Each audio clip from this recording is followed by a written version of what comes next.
the Divine Shepherd. Psalms 23 verses 1 to 6.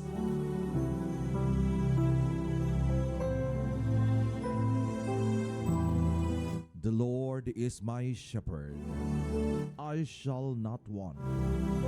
He makes me lie down in green pastures. He leads me beside still waters. He restores my soul. He leads me in right paths. For his name's sakes, even though I walk through the darkest valley, I fear no evil. For you are with me. Your rod and your staff, they comfort me. You prepare a table before me in the presence of my enemies. You anoint my head with oil. My cup overflows. Surely goodness and mercy shall follow me all the days of my life, and I shall dwell in the house of the Lord my whole life long.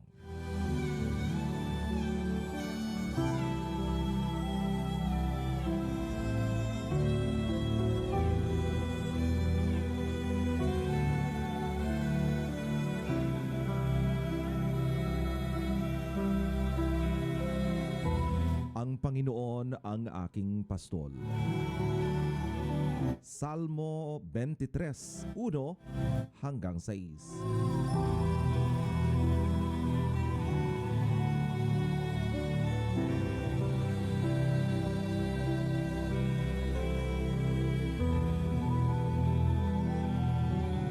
Ang Panginoon ang aking pastol.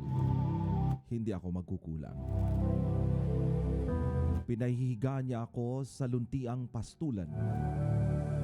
Inaakay niya ako sa tabi ng mga tubig na mayroong pahingahan. Pinanunumbalik niya ang aking kaluluwa. Inaakay niya ako sa malandas ng katuwiran, alang-alang sa kanyang pangalan. Bagamat ako'y lumalakad sa libis ng lilim ng kamatayan, wala akong katatakutang kasamaan, sapagkat ikaw ay kasama ko.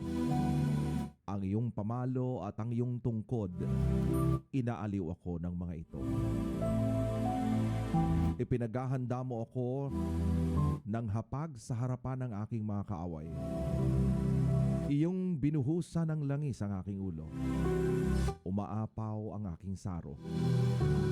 Tiyak na ang kabutihan at kaawaan ay susunod sa akin sa lahat ng mga araw ng aking buhay. At ako'y naninirahan sa buhay na walang hanggan ng aking Panginoon magpakailanman.